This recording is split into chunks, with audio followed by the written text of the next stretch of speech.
ये भारत माता की जय वंदे मातरम एक मंत्र नहीं था, यानी एक मंत्र शब्द नहीं है। ये मंत्रों पर लोगों ने कुर्बानी दे दिया।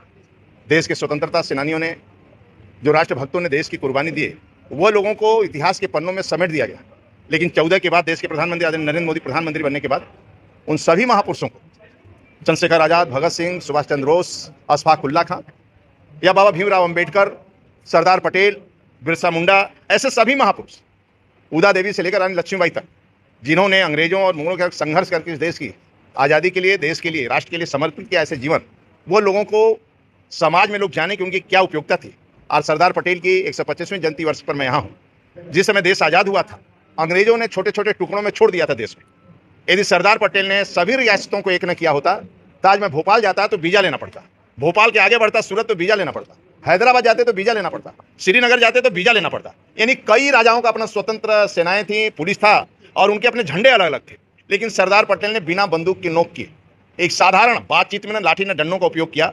लगभग 549 रियासतें आराम से विलय कर गईं और 3 रियासतें जूनागढ़ और हैदराबाद नवाब एक भाग गया छोड़कर, और हैदराबाद नवाब भी बाद में केवल हल्का सा बल प्रयोग करने पर ही वह झुक गया और देश के साथ शामिल हो गया।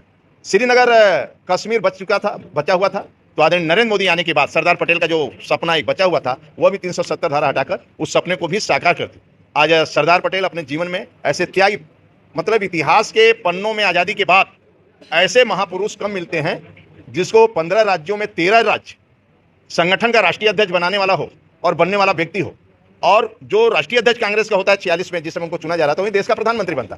लेकिन महात्मा गांधी के एक आग्रह पर उन्होंने राष्ट्रीय अध्यक्ष छोड़ा, न तर्क किया, न वितर्क किया, न विद्रोह किया।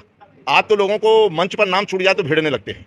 लेकिन ऐसे आज़ादी के बाद ऐसे त्यागी पुरुष जो दृढ़ निश्चय, इस प्रकार के सरदार पटेल की जयंती तो पूरे देश के अंदर आदरणीय नरेंद्र मोदी संगठन भारतीय जनता पार्टी का लोगों ने आग्रह किया है कि पूरे संपूर्ण विधानसभाओं में यात्रा निकले और सरदार पटेल ऐसे महापुरुषों के बारे में आम जन तक, उनकी जो इतिहास में रहा है, जो लोग किए हैं काम, उनका जीवन से लोगों को अवगत कराने थे, इसलिए यात्रा यहाँ था। दूसरा, चुनाव के बारे में जो आपने पूछा, चुनाव अपने स्थान पर काम कर रहा है, नए मतदाता बन रहे हैं।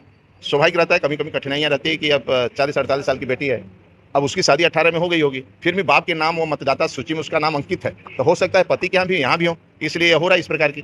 तो लोगों का ईमानदारी के साथ हो रहा है, सभी को इसके साथ जोड़ना चाहिए, लोगों की इसमें बात करना चाहिए।